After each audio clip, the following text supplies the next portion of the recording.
pesan apa sih yang mau Bunda sampein ke orang-orang yang mengalami kesulitan dalam hidup, terutama perempuan-perempuan di luar sana? Kesulitan apa nih? Ada kan ada ekonomi, ada masalah hati, ada Masalah hati. buat kalian yang sedang mengalami sesuatu hal yang menyakitkan. Ya sabar wae. Itu artinya Tuhan sedang mendidik kita untuk menjadi lebih baik, lebih kuat. Yang namanya manusia diuji itu berarti kita lagi mau dinaikin derajat. Contoh nih, Nara Rusli misalnya nih, anak bilang jangan nikah dulu ya Bu ya. Lo maunya apa? Iya. Mau nikah lagi nggak? Wallahu alam. Ya bisa dibilang pelecehan lah atau mental abuse dari lingkungan sekitar kita. Pernah nggak sih Bunda mengalami hal-hal tersebut? Lalu bagaimana cara overcome itu semua? Aku sebagai orang Surabaya tuh rasanya tiap hari kita saling membuli ya. Jadi tiap hari goblok kon. Oh, nek gak iso goblok gitu kan itu kayak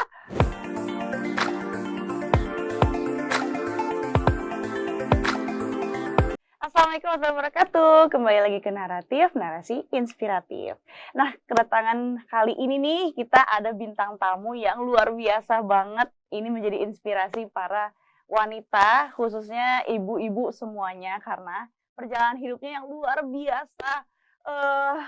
Seperti ini ya, roller coaster ya. Gitu. Jadi siapa lagi kalau bukan Bunda Maya. hai semuanya. Masya Allah, Bunda. Mana suaranya? Diem semuanya di Iya sini. nih. Tahu mana kenapa sih sambet? Jadi Bunda kesibukannya apa nih sekarang? Aku sih kesibukan tetap sebagai istri ya, istri yang menemani suami kemana-mana. Karena kan emang sekarang aku punya suami yang memang pekerjaannya tuh harus traveling terus ya kan. Oke. Jadi aku pasti mau nggak mau harus ikutan traveling ya kan. Terus juga aku masih jualan skincare, Ya. masih ya YouTube masih ya kan. Terus kemudian tapi nyanyi kadang-kadang, tapi udah jarang sih di musik karena aku sendiri juga udah passionnya udah hilang di musik itu. Gitu. Gitu. Tapi apa ya, walaupun begitu Bunda udah yang penting sudah pernah membuat karya Iya. di dunia musik. Dan kalau gue disuruh balik lagi ke studio harus berjam-jam seharian ngedekam di studio, kayaknya gue udah nggak di situ lagi, jiwa udah bosan gitu loh. Kayak Iya, udah pernah mencapai ini, ayo udahlah gitu loh. Iya. Gitu sih. Iya. Tapi kadang-kadang masih ngebantuin teman-teman. Jadi misalnya gini, ada teman-teman yang mereka penyanyi-penyanyi yang misalnya dengerin lagu gue dong gitu. Terus gue bilang, ayo sini ke rumah gitu kan. Terus gue mestinya kesini gitu doang sih. Ngebantuin mereka untuk Konsultasi ya. konsultasi, nggak dibayar juga. Tapi gue seneng aja karena kan gue masih ada, walaupun gimana pun gue masih ada darah seni, gue masih kuat banget kan. Dan lagi pula kan Bunda juga sekarang udah menjadi seorang istri kan. Jadi Ember. kayak kurang relate aja gitu ya kalau misalkan untuk menghabiskan waktu berlama-lama di studio Ya. gitu kan. Walaupun Kasihan. sekarang di rumah studionya udah makin besar dibanding zaman gue kerja sendiri dulu, studio di rumah itu kan kecil ya. Sekarang udah gue gedein, tapi yang makanya kan anak gue sih Dul. Oke, dia yang lebih aktif ya Iya. di dunia musik sekarang. Jadi emang gue kasihan dulu gue ngeliat, kalau gue yang kerja sendirian di studio kan gue kerja sendiri. Gue ngeliat anak gue kerja di studio kok temennya banyak banget yang ke situ ya gitu ya. Kok sempit amat ya, udah gue gedein gitu. Oke. Heeh.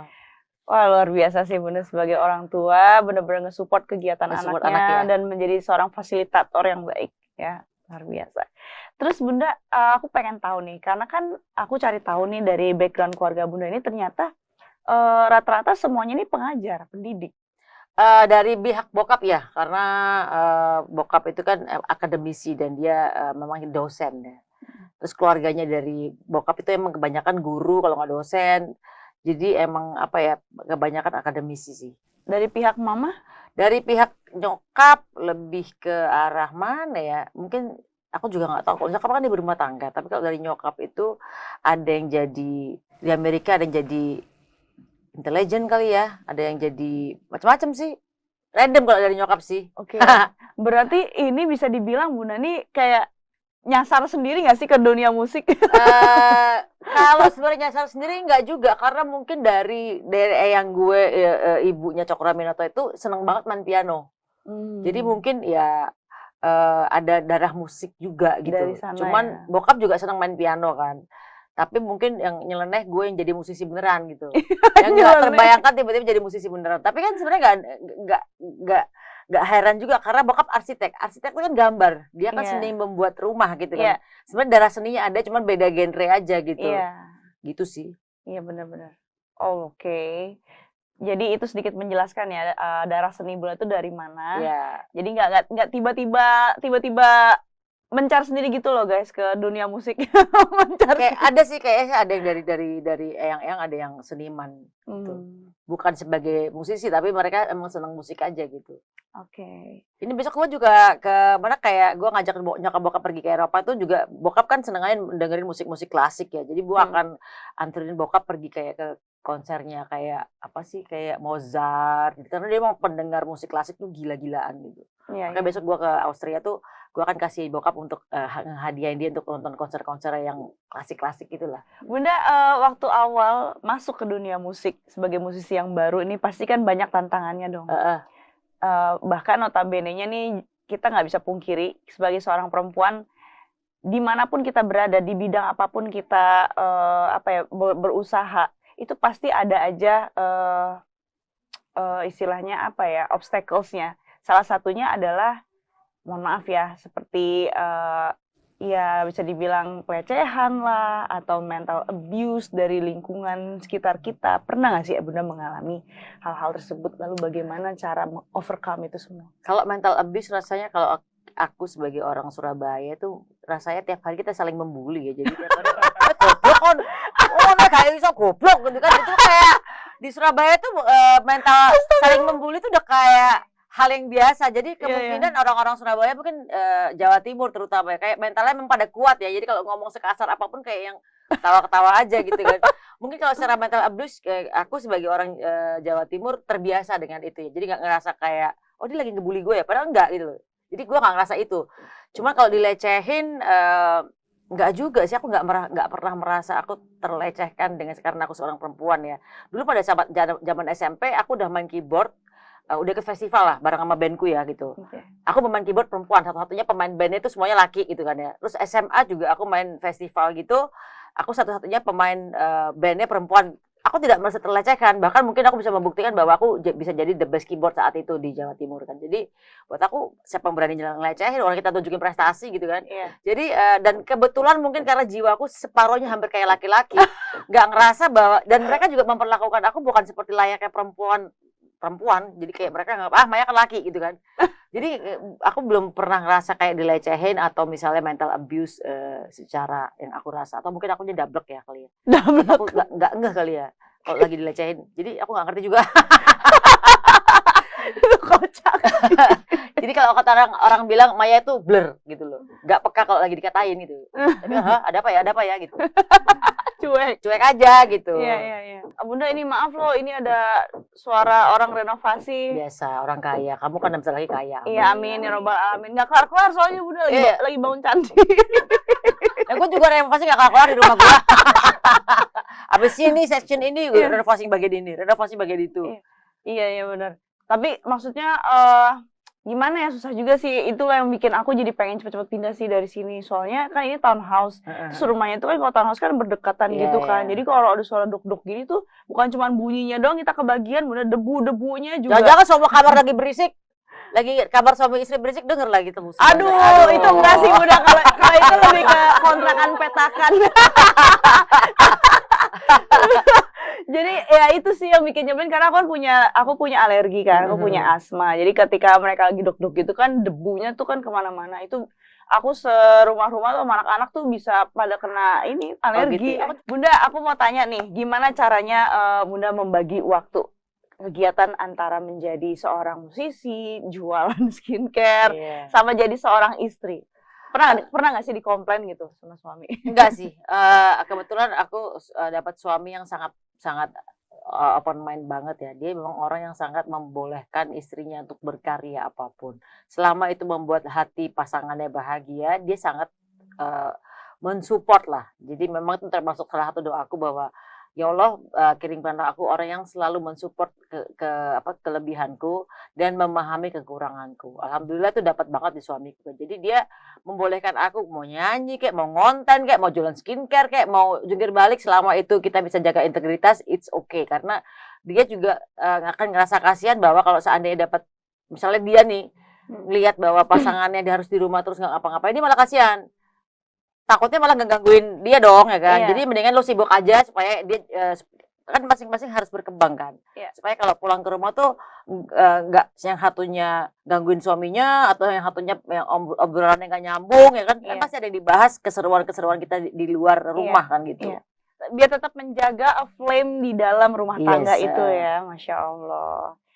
Oke, kalau kalau Bunda sendiri pernah nggak komplain gitu, misalkan udah lama nih nggak ketemu-ketemu, sibuk terus sih, pernah nggak? Enggak.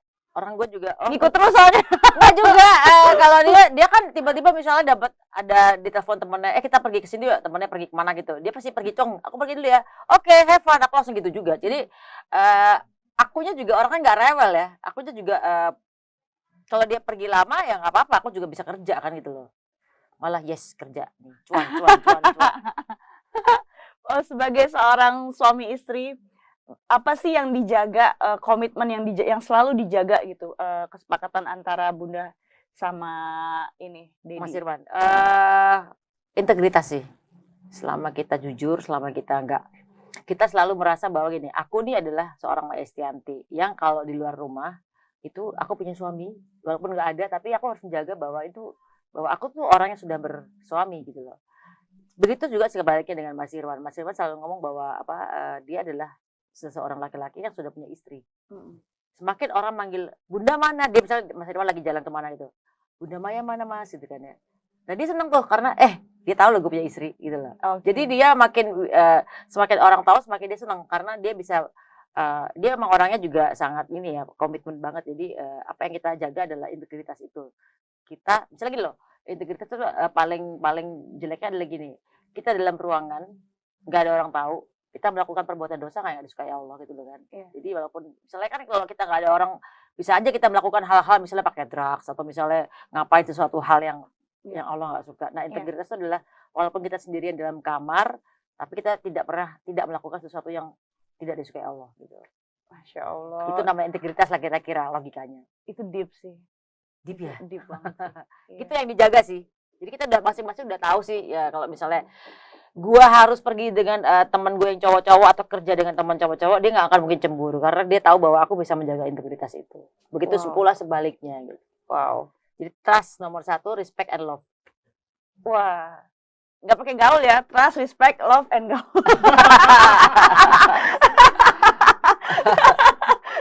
Bunda, aku mau tanya nih, kan Bunda sekarang anak-anaknya udah pada beranjak dewasa semua, Ya, udah gede lah ya. udah dewasa lah, bahkan Al sendiri sudah dewasa, bisa dikatakan sudah dewasa, tapi beberapa sudah bisa dibilang masih dalam tahap adolescent stage.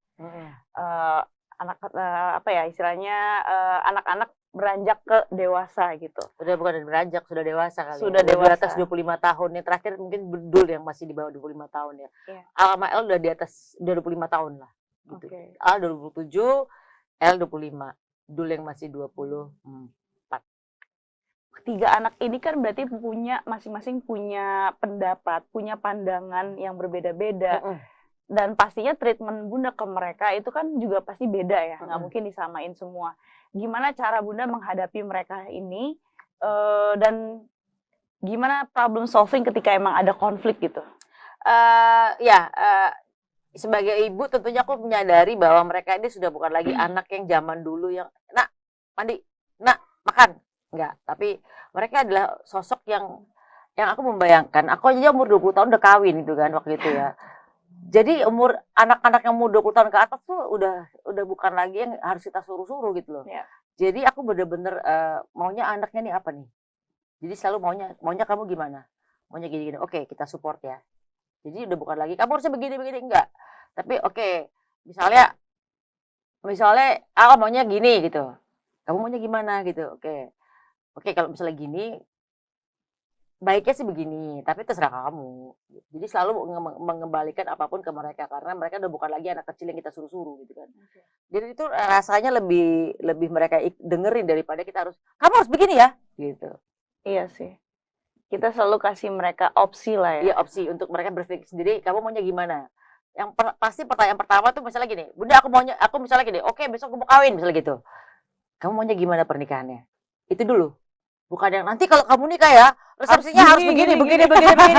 Yang ada nanti pasti yang kawin gue atau bapak apa lo gitu kan. Iya benar. Gitu. Iya sih. Wah, keren sih. Kalau untuk L dan Dul tuh gimana Bunda? Menurut Bunda? Sama. Sama Udah aja. kamu maunya gimana? Kamu maunya kerjanya apa? Kesini, ya udah kita support gitu. Oke. Pernah nggak sih Bunda mengalami apa ya kendala gitu ketika komunikasi sama mereka gitu? Komunikasi. Kok kayak gimana ya? Oh iya, kadang-kadang cowok ada sibuk ya, kadang-kadang jawabnya bisa besok-besok tuh. Pernah tuh ngalami fase itu tuh yang kita tanya apa, jawabannya kapan gitu loh. Ini jawab nggak sih, anak hidup nggak sih? Pernah tuh ngalamin gitu, sampai suatu rumah tuh kayaknya susah bakal ngontek salah satu anak ini. Aku lupa yang mana, pokoknya adalah gitu. Tapi sekarang udah mulai gede, udah mulai kalau jawab cepet sih. Oke.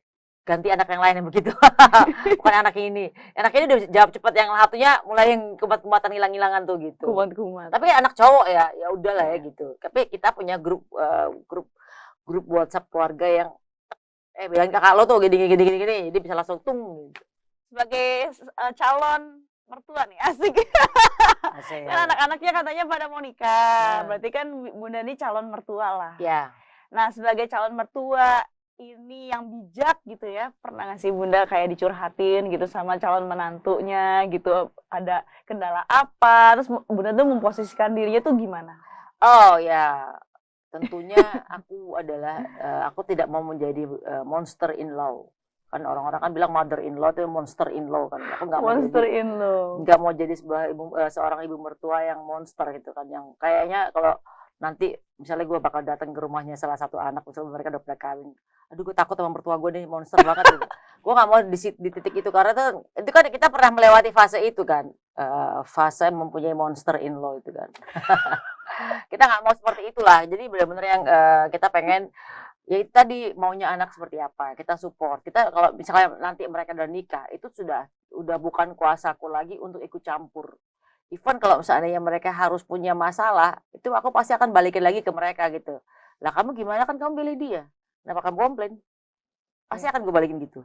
Kalau misalnya mereka komplain tentang pasangannya ya, pasangan gue gini misalnya, gue akan bilang, lah kan kamu yang pilih, lah kamu selesai sendiri dong gitu. Jadi aku nggak mau kasih komen supaya netral nih, jangan sampai karena biasanya anak tuh kan dengerin omongan ibunya nih. Kata mak gue, kamu begini-begini loh, mati kita kalau digituin kan. Tiba-tiba nih misalnya salah satu anak ya dijual namanya. Amber, kata mak gue, kamu harus bikin sambel. Aduh mati gue, ini kata gue lagi nih gitu kan. Jadi aku nggak mau gitu loh. Kalau kamu sebagai laki-laki ya kamu didik istri kamu dong gitu. Jangan bilang aku, pasti akan gitu. Oke. Kalau dia yang salah berarti kamu yang salah. Kamu kan laki-laki. Pasti akan gue balikin aja gitu terus. Pasti kesel dia sama gue. Anak gue karena kok nggak supportive nggak sih? mempan ini sama gue gitu. Kok nggak taking side sih gitu ya? Karena kan di Islam sendiri diajarkan bahwa kita kalau anak sudah menikah, kita sebagai orang tua sudah nggak boleh ikut campur kan. Mereka punya otoritas sendiri gitu. Tuh nggak boleh ikut campur. Iya, nggak boleh. Itu kan Islam sendiri ngajarin gitu kan. Iya benar juga sih. Berarti nanti di masa depan ini ya, gambaran Bunda sebagai seorang mertua maupun nanti akan punya cucu kan pastinya, sebagai seorang nenek, ini tuh akan menjadi sosok yang seperti apa sih Bunda? Kan kadang-kadang nih ya, sebagai orang tua merasa udah pernah melewati stage itu kan, aku udah pernah ngurus anak 3 orang anak, aku udah pernah ngurus anak kecil gini, udah ikutin aja, kasih ini, atau sebagai sosok yang gimana Bunda? Ya tentunya kalau misalnya nanti misalnya mereka punya baby yang mungkin mereka baru first experience-nya ngurus bayi gitu ya. Ya mungkin misalnya kalau tiba-tiba ada sesuatu hal yang misalnya anaknya sakit itu, ya paling udah bawa ke rumah sakit belum? Udah dicek dokter belum? Itu doang. Kamu harus begini ya. Ya biar bagaimanapun kan namanya menantu kan bukan anak langsung ya. Iya. Jadi kita nggak bisa intervensi parentingnya. Aku nggak mau intervensi anak seperti apa. Even misalnya sekarang mereka punya relationship, aku tidak pernah intervensi mereka seperti apa. Itu yang mereka ngejalanin, jatuh bangunnya biar mereka belajar gitu. Okay. Supaya anak-anak ini yang pacarnya anak-anak juga nyaman sama aku, juga nggak ngerasa kayak diatur, nggak ngerasa kayak ini monster in law nih, nggak deh gitu kan. Jadi pada saat misalnya aku kita traveling bareng yuk, mereka juga pasti akan happy ikut. Nggak ada beban lah istilahnya ya. Pesan untuk Al, El, dan Dul ketika mereka memutuskan untuk menikah nanti apa nih Bunda?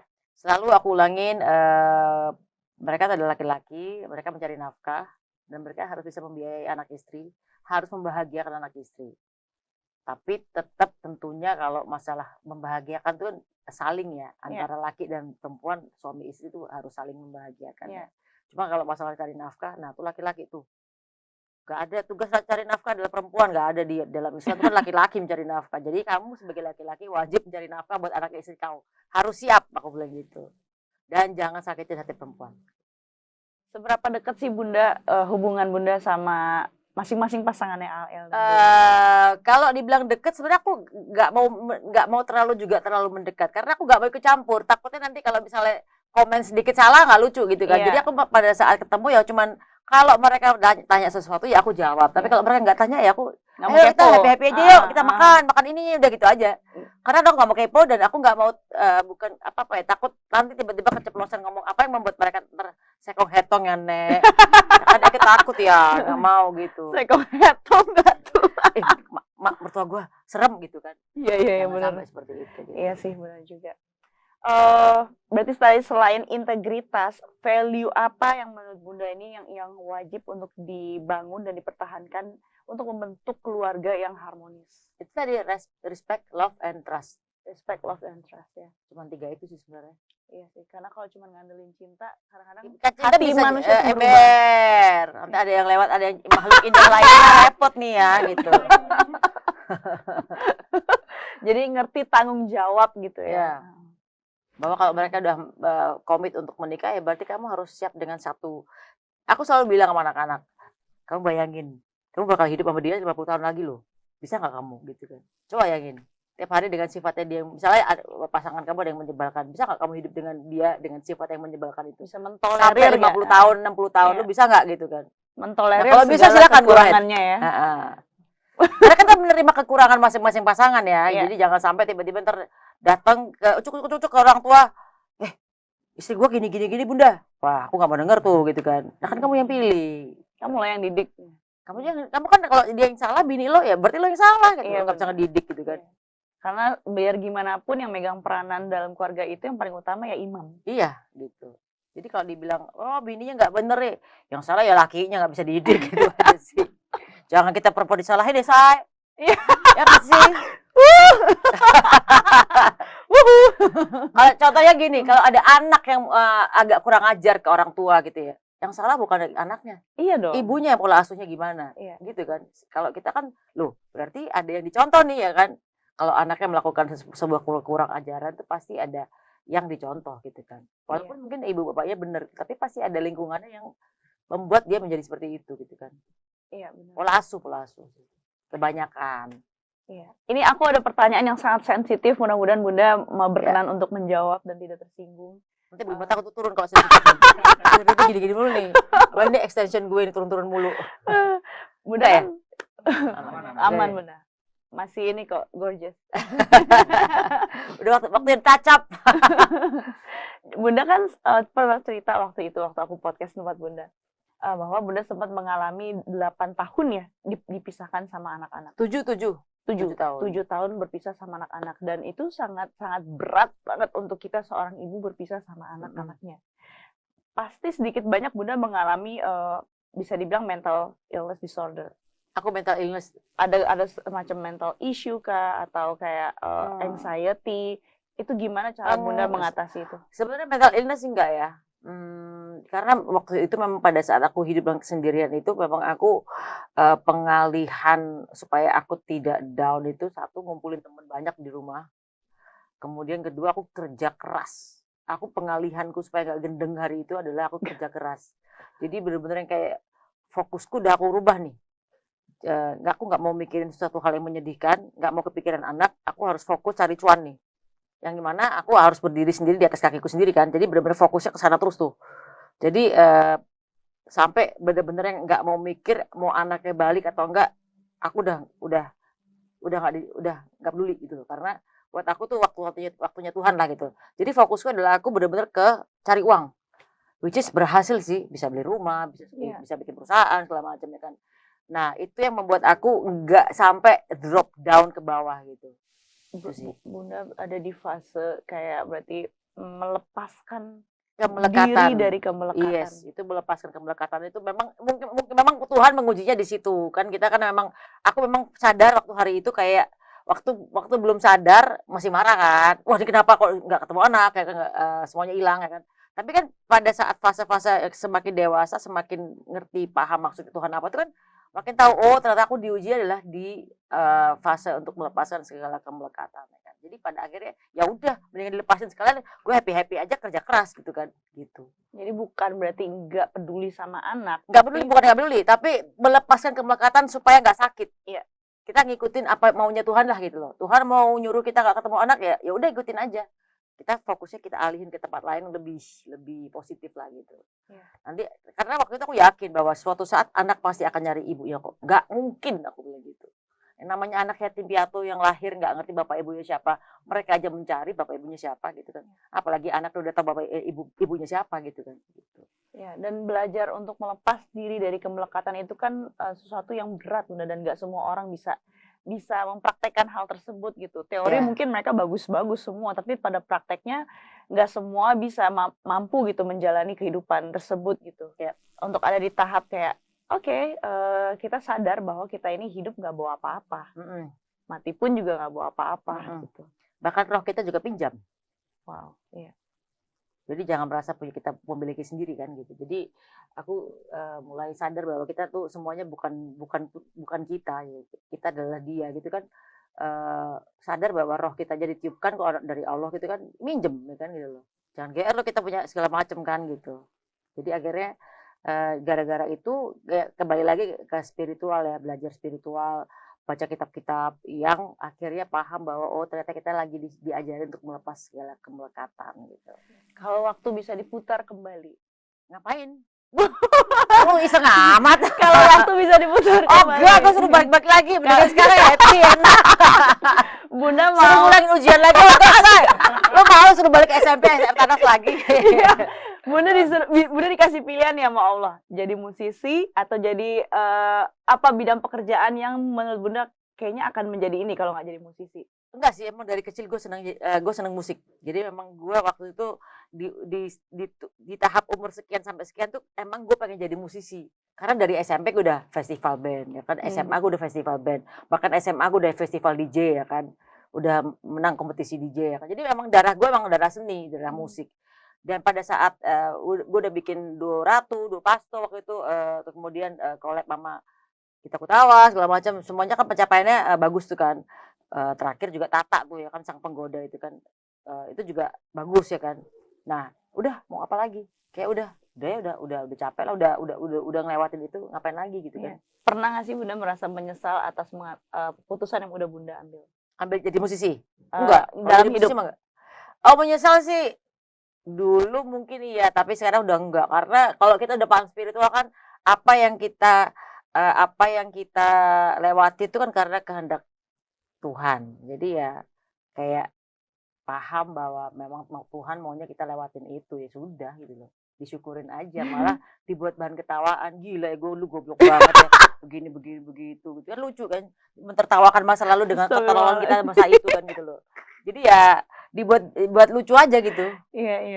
Nggak dibuat nyesel sih, karena kalau buat nyesel sih rasanya nggak mungkin, karena aku percaya bahwa apapun Tuhan sudah tahu rencananya apa dari kita lahir sampai mati kan. Jadi kita begitu, makanya kalau alhamdulillah kalau sekarang ada kejadian sesuatu yang mungkin ujian lagi gitu, ya kita dengan kesadaran yang sangat tinggi bilang bahwa oke, Tuhan maunya aku lewat jalan sini, oke, kuatin ya, udah gitu doang.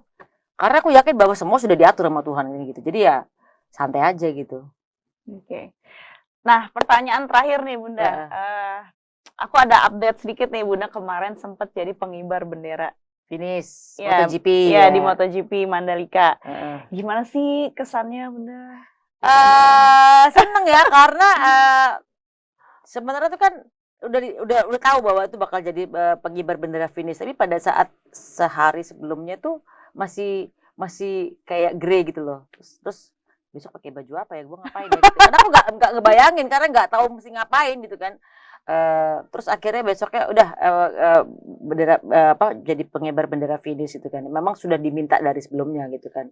Tapi kan iya apa enggaknya kan aku belum confirm gitu kan. Karena suami bilang bisa iya bisa enggak gitu kan, tergantung kamu mood-nya gimana lah gitu kan. Oke. Ya seneng lah karena kan emang, sampai aku tulis jalur orang dalam gitu kan. Kan iya kan Tissot kan lagi kan itu kan, apa tuh, Tissot itu kan jam tangan yang dibawa Mas Irwan masuk Indonesia ya kan. Mereka adalah sponsor di MotoGP-nya itu. Jadi, kemudian, mengajukan nama gue untuk bisa menutup bendera finish, itu kan tergantung dari Dornanya. Kalau Dorna ngecek, "Ini siapa? Nama Maya Estianti nih," ya kan, latar belakangnya apa dicek. Kenapa kok dia harus mengibarkan bendera finish? Mereka Oke. Dorna kan punya kuasa, mereka yang punya Iya. acara gitu kan. Oh boleh, oke ini latar belakangnya bagus, boleh jadi pengibar bendera finish untuk marketingnya juga sih. Karena sebenarnya di bawahku tuh ada yang profesional yang ngibar beneran. Jadi gue di atas yang lucu-lucuan, yang cantik-cantik itu. Di bawah gue itu ada sekitar 2 meter di bawah gue itu yang profesional beneran yang emang ngibar bendera finish. Oh, Gitu. I Jadi see. kayak aku baru tahu, oh berarti di tiap negara tuh misalnya ada artis siapa yang misalnya pengibar bendera finish tuh cuman dibuat, gue rasa sih buat marketing ya. Gimik-gimik aja. Gimik-gimik lucu gitu, heboh-hebohan aja gitu. Iya. Gitu sih. Oke. Ya itu jalur orang dalam karena kebetulan Tissot adalah sponsor dari MotoGP. Iyalah. Iri nggak? Gue sih ya kan banyak yang bilang kok Maya Estianti sih jadi pengibar finish kan dia bukan atlet ya kan gitu. Iyalah. Karena nggak mungkin juga tiba-tiba manggil dari RT mana gitu kan. Ember. Ya pasti kan harus ada ya kedekatan baik itu secara apa ya? Secara jabatan gitu ya atau mungkin Dan itu secara kekerabatan. disaring, difilter sama Dorna juga gitu Iya. loh. Bahwa mereka juga nggak sembarangan untuk mengiyakan ini boleh atau tidak. Karena kan mereka juga cek background-nya siapa kan. Ketika mengajukan nama gua tuh emang dicek oleh mereka gitu. Karena ini event internasional dilihat Iyalah, dunia, nggak bisa sembarangan sembarangan. juga. Dan mereka oke. Jadilah Maya Estianti pengibar bendera. Yang katanya komentarnya gila pakai dasar aja ngibarin bendera bisnis. Bendera finish, sorry. Astagfirullahaladzim. Kan gua bajunya kan komen-komennya lucu, gila mama pakai dasar suruh ngebiarin bendera finish gitu kan. Itu emang di konsep kayak gitu bajunya Bunda. Ya enggak, emang gua cari baju yang dingin aja kan. Itu kan baju dingin-dingin kayak sebenarnya gua daster sih baju Bali kan dingin ya gitu loh. Iya, iya. Komentar netizen gua ngakak aja gitu loh. Kita ada pertanyaan titipan nih dari netizen. Apa ini? Ayo yang serem-serem dong, nanyanya Yang dong. serem-serem Nanya nggak kok tuh? yang biasa-biasa aja. Takut. Biasanya orang takut ditanya ini Bunda nantang. Iya. Iya, makanya. Kita aja bikin skripnya mikir-mikir kan. Aduh. Yang serem-serem. Boleh ulang nggak podcastnya? Pesan apa sih yang mau Bunda sampein ke orang-orang yang mengalami kesulitan dalam hidup, terutama perempuan di luar sana yang mengalami kesulitan dalam rumah tangga dan Kesulitan apa nih? Ada ekonomi, ada masalah hati, ada masalah hati, masalah hati. masalah hati dan Kasihan amat, kasihan ya. Kasihan amat sih kasihan ini. dan bagaimana seharusnya mereka menghadapi orang-orang yang pernah menyakiti mereka. Silahkan mungkin disampaikan ke teman-teman Narafem. Wah, gak lupa ya. Gue beruntung sih. Gue beruntung dalam arti gue bisa kabur dari hal yang menyakitkan itu. Tapi tentunya itu juga pasti Tuhan doa ACC ya semuanya ya. Buat kalian yang sedang mengalami sesuatu hal yang menyakitkan, ya sabar wae. Itu artinya Tuhan sedang mendidik kita untuk menjadi lebih baik, lebih kuat.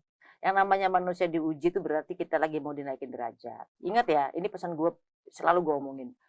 Bahwa sabar itu adalah senjata yang tak tampak, tidak tampak.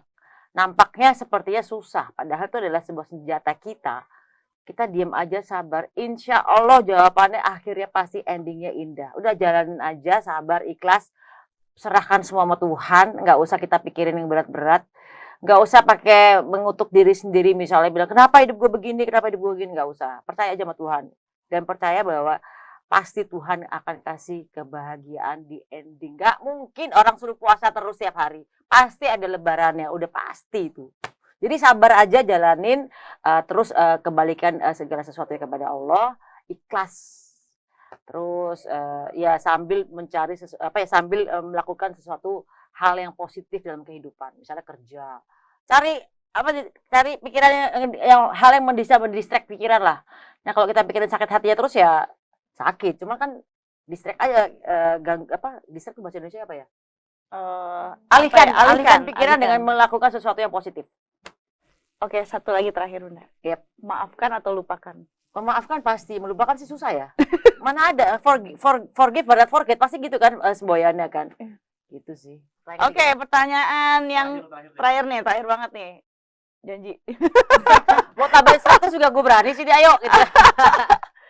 Cara keluar dari hubungan yang toksik. Tanyakan kepada diri sendiri.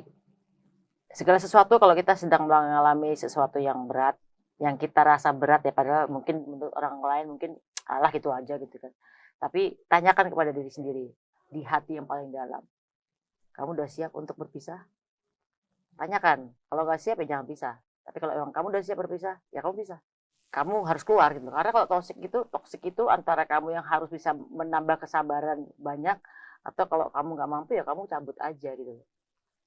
Tanyakan kepada diri sendiri, kembalikan diri sendiri Apa lagi. yang kita mau? Apa yang kita mau, betul. Bukan yang orang mau. Bukan yang orang mau. Jangan dengerin kata orang, dengerin hati kita sendiri maunya apa. Udah gitu aja. Sekalipun itu keinginan anak. Nah, dulu kan ini ya, keinginan contoh nih, Nara Rusli misalnya nih, anak bilang jangan nikah dulu ya Bu ya. Lo maunya apa? Iya. Mau nikah lagi nggak? Wallahualam. Kan dengerin dulu nih hati kita maunya Iya. nikah misalnya gitu kan. Tapi Ah. anak bilang enggak, ya kita harus kasih pengertian ke anak bahwa ibu tidak bisa lama-lama sendirian ya kan. Kita harus bisa memberikan sebuah logika yang masuk akal Iya. kepada anak gitu. Karena misalnya. karena mereka berhak untuk mendapatkan explanation. Iya. Luar biasa bintang tamu kita kali ini ya. Masya Allah, tabarakallah. Terima kasih banyak by the way Narafems yang udah nyempetin nonton naratif episode kali ini bersama Bunda Maya. Kehidupan ini memang senantiasa akan selalu membuat kita seperti jokes ya. Seperti Lah kan emang dunia hanya panggung sandiwara, say. Kalian jangan terpancing. seperti lawakan ya. Jadi ya tugas kita berbaik sangka aja karena Allah sebagaimana prasangka hambanya dan tertawakan aja. Sampai ketemu di naratif episode berikutnya. Wassalamualaikum warahmatullahi wabarakatuh. Gue tadi kata makanannya kata orang gue zaman dulu.